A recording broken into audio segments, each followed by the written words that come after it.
الله تبارك وتعالى في القرآن المجيد والفرقان الحميد. أعوذ بالله من الشيطان الرجيم. بسم الله الرحمن الرحيم. إن في خلق السماوات والأرض واختلاف الليل والنهار لآيات لأولي الألباب. وقال النبي صلى الله تعالى عليه وسلم: الشتاء ربيع المؤمن، او کما قال النبی صلی اللہ تعالی علیہ وسلم. میرے محترم عزیزو، دوست و بزرگوں، اللہ تعالیٰ نے اس کائنات میں بے شمار چیزیں پیدا فرمائیں، ان کی تخلیق فرمائی. آسمان کو پیدا کیا، زمین کو پیدا کیا، سورج اور چاند کی تخلیق کی،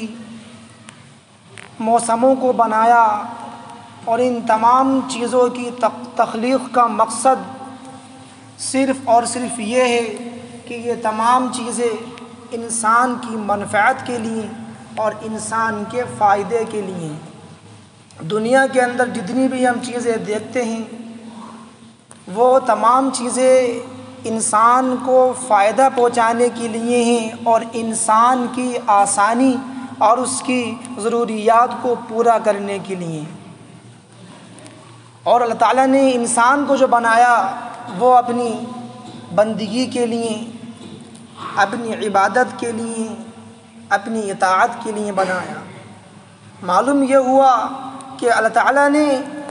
انسان کو اپنی بندگی کے لیے بنایا اور دنیا کی چیزوں کو انسان کے لیے بنایا، تاکہ انسان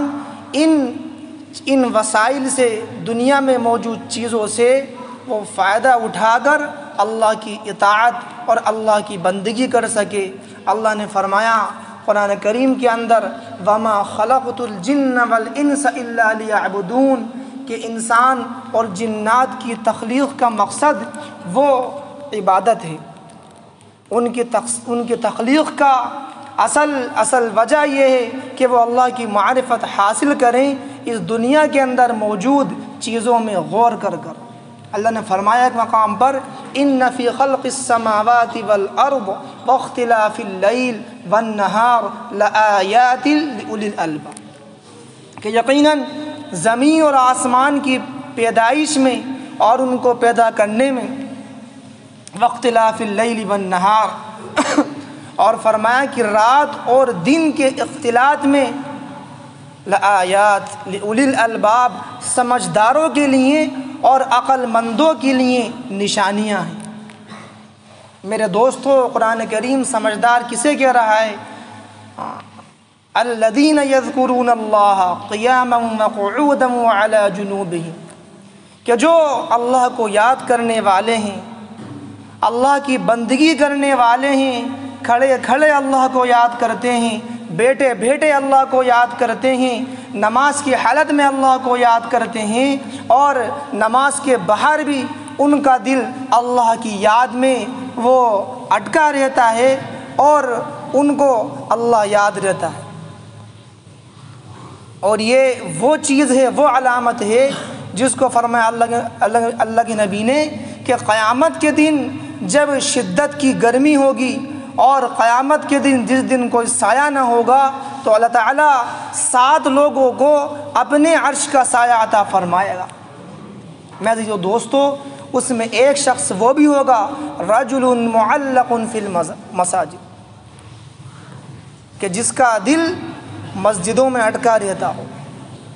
اللہ کو وہ یاد کرتا رہتا ہو اور اسے ہر وقت اللہ کی اطاعت اسے یاد رہتی ہو، اور اللہ کے ایک حکم کو پورا کرنے کے بعد دوسرے حکم کو پورا کرنے کے لیے وہ ہمیشہ تیار رہتا ہو. فرمایا ایسا شخص قیامت کی اس ہولناکی کے وقت اللہ کے عرش کے سائے کے نیچے ہوگا، جس سائے کے علاوہ، یعنی اللہ کے سائے کے علاوہ کوئی سایہ نہیں ہوگا. اس لیے فرمایا کہ کائنات کی چیزوں میں غور و فکر کرنا اور اللہ کی بنائی ہوئی جو چیزیں ہیں، سورج ہے، چاند ہے اور ایسے ہی بے شمار مخلوقات ہیں، ان میں غور کرنا یہ بھی انسان کی ایمان کی ترقی کا ذریعہ ہے اور انسان کے اعمال میں ترقی کا ذریعہ ہے۔ لآیات لأولی الالباب ان فی خلق السماوات والارض واختلاف اللیل والنہار لآیات لأولی الالباب الذین یذکرون اللہ قیاما وقعودا وعلی جنوبہم ویتفکرون فی خلق السماوات والارض۔ اللہ نے فرمایا کہ وہ ان کی ایک خاص صفت یہ ہے جو اللہ کے بندے ہیں کہ وہ زمین اور آسمان کی بناوٹ میں اور ان کی تخلیق میں غور کرتے ہیں۔ وَيَتَفَكَّرُونَ فِي خَلْقِ السَّمَاوَاتِ وَالْأَرْضِ رَبَّنَا مَا خَلَقْتَ هَذَا بَاطِلًا، اور جب وہ غور و خوض کرتے ہیں تو یہ کہتے ہیں اے ہمارے پروردگار یقیناً تو نے ان چیزوں کو بیکار اور بے فائدہ پیدا نہیں کیا۔ اسی میں عزیزو دوستو ایمان میں نکھار پیدا کرنے کے لیے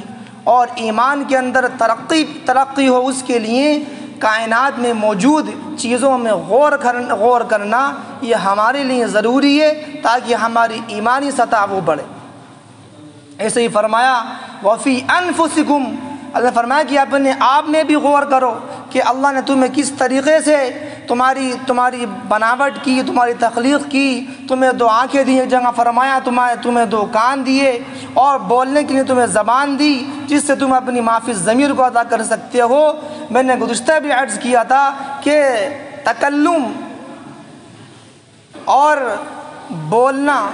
اپنی معافی ضمیر کو الفاظ کی شکل میں دوسروں تک پہنچانا میرے عزیز و دوستو یہ ایک ایسی نعمت ہے کہ صرف اور صرف تمام دنیا میں اللہ تعالیٰ نے انسان کو عطا کی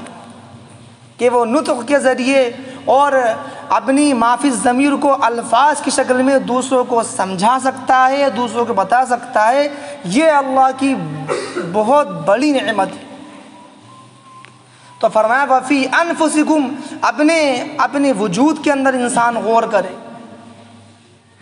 اللہ نے کیا کیا نعمتیں اس کو دی ہیں۔ انسان کے اعضاء کی قیمت لاکھوں اور کروڑوں اور اربوں ہے کہ انسان اس کو جو ہے سو نہیں سکتا۔ میرے عزیزو دوستو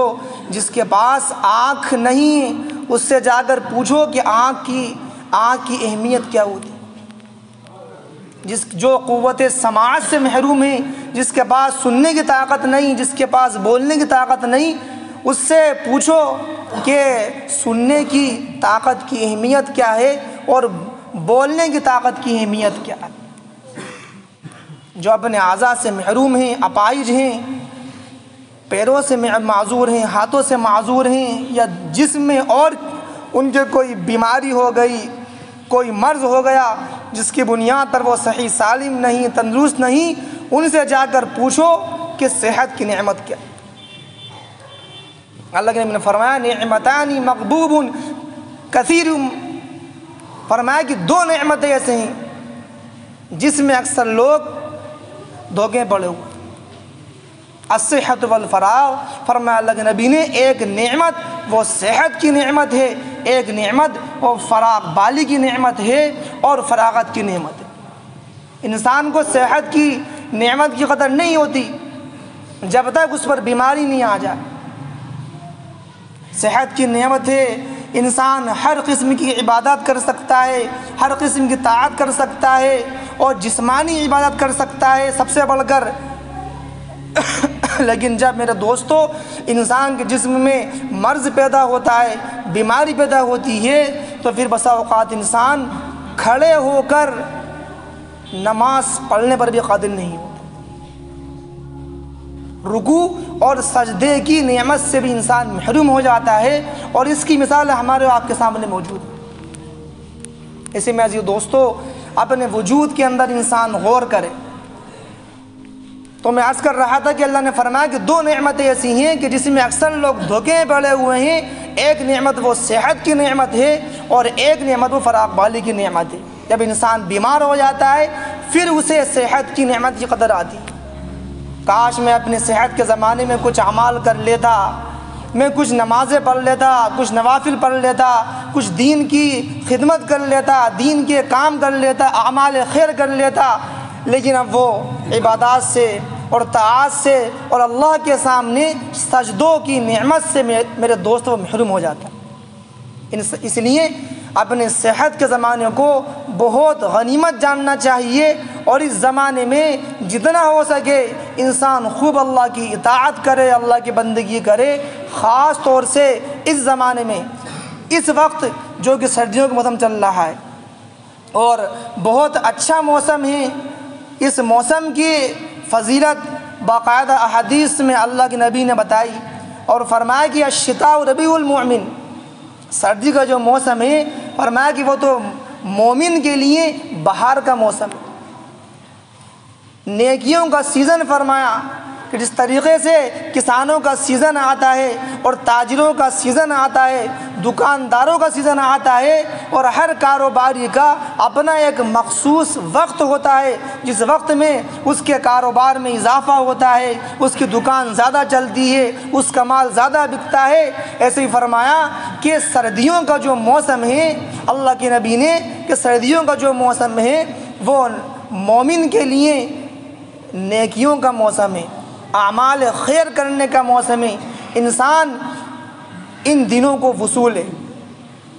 کیوں؟ اس لیے کہ فرمایا کہ سردیوں کی رات ہے وہ لمبی ہوتی ہے، انسان اس میں جو ہے ایک بندہ اس میں جتنی چاہے اللہ کی عبادت کر سکتا ہے، قیام کر سکتا ہے، نمازیں پڑھ سکتا ہے، تہجد پڑھ سکتا ہے، ذکر و اذکار کے اندر اپنے آپ کو مشغول کر سکتا ہے، اور اسی طریقے سے دوسرے اعمال خیر کر سکتا ہے۔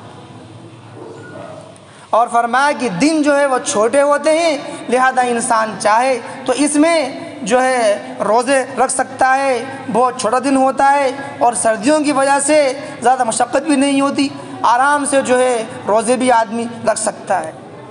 اسی میں عزیزو دوستو، ایک بات تو یہ ہے کہ ہم میں سے جن لوگوں کے روزے جو ہے وہ رمضان کے روزے قضا چل رہے ہوں یا باقی چل رہے ہوں، تو ہم ان ایام کو بہت غنیمت جانیں اور ان ایام کو وصولیں، اور ان دنوں میں اپنے قضا روزے ہم رکھ سکتے ہیں۔ ایسے ہی آپ السلام کا معمول تھا کہ آپ السلام مہینے کے 3 روزے رکھا کرتے تھے، چاند کی 13، 14 اور 15 تاریخ کو آپ روزے رکھا کرتے تھے، اور ایسے ہی آپ کا معمول تھا کہ آپ ہفتے کے اعتبار سے روزے رکھا کرتے تھے، نفلی روزے، منگل کا روزہ، جمعرات کا روزہ۔ تو اگر ہم میں طاقت ہے، قوت ہے، اور ہمارے پاس اگر فراغ بالی کی نعمت ہے اور جو ہے فراغت کی ہمیں نعمت میسر ہے، تو میرے دوستو ان نفلی روزوں کا بھی اہتمام کرنا چاہیے، اس لیے کہ میں نے پہلے بھی عرض کر چکا کہ فرائض وہ اللہ کی اطاعت کا حق ہے، اور نوافل کا اہتمام یہ اللہ کی محبت کا حق ہے۔ جتنا انسان نوافل پڑھے گا اور نفلی یعنی کہ کام کرے گا، اتنا ہی اللہ کا قرب جو ہے وہ حاصل ہوگا اور اللہ کے قرب میں اضافہ ہوگا۔ اسی میں عزیزو دوستو، اس موسم کو غنیمت جانیں اور اس میں خوب اعمال خیر کرنے کی ہم کوشش کریں۔ ہر چیز کا ایک ظاہر سبب ہوتا ہے، ہر چیز کا ایک باطنی سبب ہوتا ہے۔ مثال کے طور پر گرمی پڑتی ہے تو ہم دیکھتے ہیں اس کا ایک ظاہر سبب یہ ہے کہ سورج کے اندر تیزی ہو جاتی ہے اور ہمارا جسم گرمی محسوس کرتا ہے۔ سردی کا موسم آتا ہے تو جو ہے جسم کو ٹھنڈک لگتی ہے، اور فضا میں غیر معمولی تبدیلی کی بنیاد پر جو ہے ہمارے کھان پان کے اندر اور پہناوے کے اندر تبدیلی ہو جاتی ہے۔ ایسے ہی میں عزیزو دوستو، موسم کا بھی ایک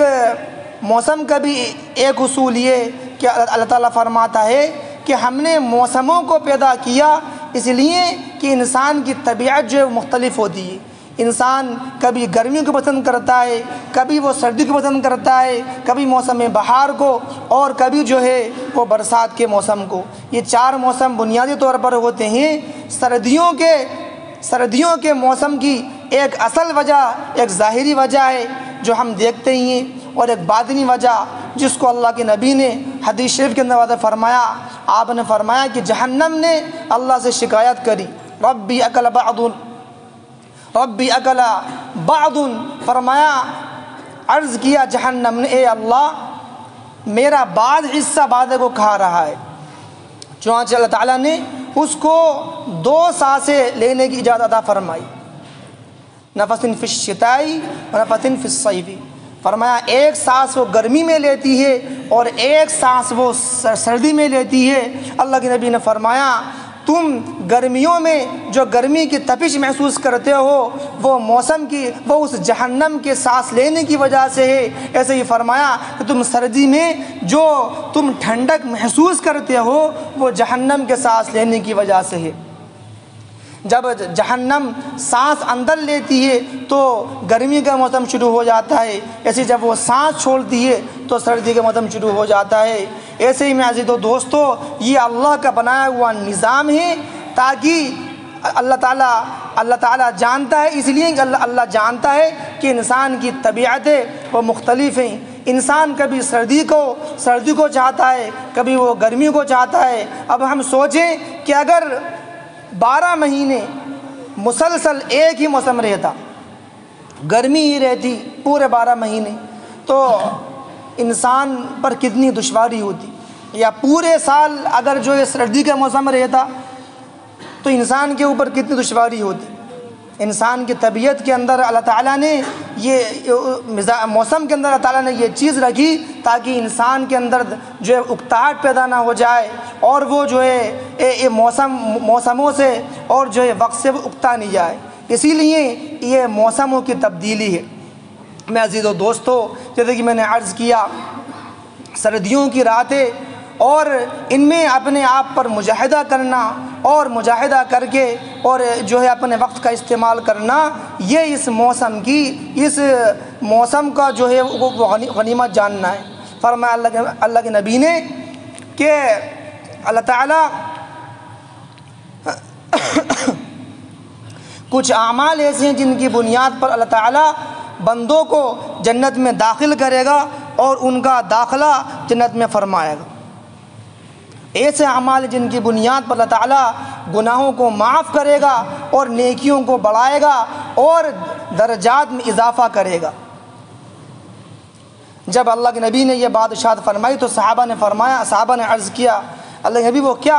امور ہیں، وہ کیا چیزیں ہیں جس کی بنیاد پر ہمارے گناہ معاف ہو جائیں اور ہماری نیکیوں میں اضافہ ہو جائے؟ آپ نے فرمایا اسباغ الوضوء الی المکارہ، کہ ناپسندیدگی کے باوجود کامل وضو کرنا۔ سردی کے موسم میں آدمی کے اوپر وضو کرنا اور نماز کے لیے اٹھنا کتنا شاق ہوتا ہے۔ آدمی اپنے آپ پر جو جبر کرے اور اللہ کا حکم سمجھ کر وہ اٹھے اور 2 رکعت پڑھے۔ میرے دوستو یہ وہ چیز ہے جس کی بنیاد پر اللہ تعالیٰ انسان کے گناہوں کو معاف کر دیتا ہے اور اس کو وہ درجات عطا کرتا ہے کہ انسان سوچ نہیں سکتا۔ ایسے ہی فرمایا وَكَثْرَةُ الْخُطَىٰ إِلَى الْمَسَاجِدِ، اور مسجد کی طرف کثرت سے چلنا، کثرت سے مسجد جانا، مسجد کو آباد کرنا، مسجد کی آبادی کے اعمال کرنا، مسجد کی آبادی کی فکر کرنا اور انہیں اعمال خیر سے انہیں مزین کرنا۔ جو شخص اس کی فکر کرتا ہے فرمایا اللہ تعالیٰ اس کے بھی گناہوں کو معاف کرتا ہے اور اس کے درجے بڑھاتا ہے۔ ایسے ہی فرمایا اللہ کے نبی نے وَانتِظَارُ الصَّلَاةِ بَعْدَ الصَّلَاةِ، ایک نماز کے بعد دوسری نماز کا انتظار کرنا، یہ بھی وہ چیز ہے کہ جس کی بنیاد پر اللہ تعالیٰ درجوں کو بلند فرماتا ہے۔ لیکن کتنی افسوس کی بات ہے، آج ہمارا ایک بڑا طبقہ تو نماز کا اہتمام ہی نہیں کرتا، اور جو اہتمام کرتا بھی ہے تو بالکل ہم عین وقت پر آئیں گے، ہماری کبھی 1 رکعت چھوٹ رہی، کبھی ہماری 2 رکعت چھوٹ رہی، کبھی ہمیں قاعدہ آخرہ مل رہا۔ میرے یہ دوستو نماز کا اہتمام ہو، نماز کی حفاظت ہو اور اہتمام کے ساتھ نماز کی پابندی ہو، اہتمام کے ساتھ اسی نماز پر اللہ تعالیٰ کامل اجر عطا کرے گا جو نماز اہتمام سے پڑھی جائے گی اور جو ہے جس میں تمام آداب کا، سنتوں کا جو ہے مستحبات کا خیال رکھا جائے گا، اس نماز کا اجر و ثواب ملے گا۔ اس لیے فرمایا اللہ کے نبی نے کہ ایک نماز کے بعد دوسری نماز کا انتظار کرنا یہ وہ چیز ہے جس کی بنیاد پر اللہ تعالیٰ جو ہے گناہوں کو معاف کرتا ہے اور درجات کو بڑھاتا ہے، اور اللہ تعالیٰ بہت بڑے درجے انہیں عطا کرتا ہے۔ مجھے اللہ تعالیٰ مجھے بھی اور آپ کو بھی ان سردی کے ایام کی قدر کرنے کی توفیق عطا فرمائے، اور ان میں بہت سارے اور خوب اعمال خیر کرنے والا بنائے۔ وآخر دعوانا ان الحمد للہ۔